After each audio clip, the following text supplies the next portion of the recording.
Greetings and welcome to a mobile edition of Daily Walk Through the Scriptures.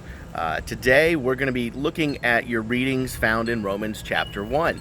Now here we are, we've started a new chapter, a new book, and so we need to give a little bit of context, a little bit of an idea of what is going to be happening in the book of Romans. Now Romans is the deepest theological book in the entirety of the New Testament. It contains so many of the stances and beliefs of Christianity. It's a very thick book and it's a heavy book, and you can read it on a quick pass, which is what we're going to be doing, but know that really what's going to be required is something far deeper, a much deeper analysis of Scripture than what we really have time for. It was written by Paul to the people of Rome.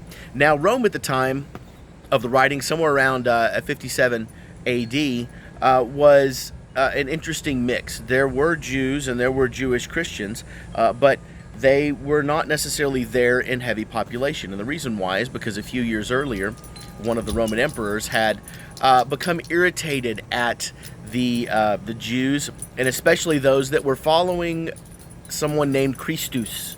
And so he exiled them from Rome. And so they left Rome. At least some of them did. That's how we know about Priscilla and Aquila, actually, is because of Paul meeting them somewhere else other than Rome.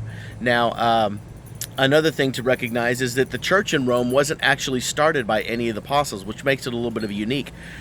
Theologians think that it was started by maybe some of the people that came from either the Pentecost savings or from a later exile of the scattering from the stoning of Stephen. But either way, the church in Rome had been doing a pretty good job and kind of flourishing in a lot of ways, even without apostolic oversight. So Paul is writing this letter to kind of help make sure and solidify some of the things that they're thinking of, what their beliefs are, and he's also doing it because he's planning on coming to see them.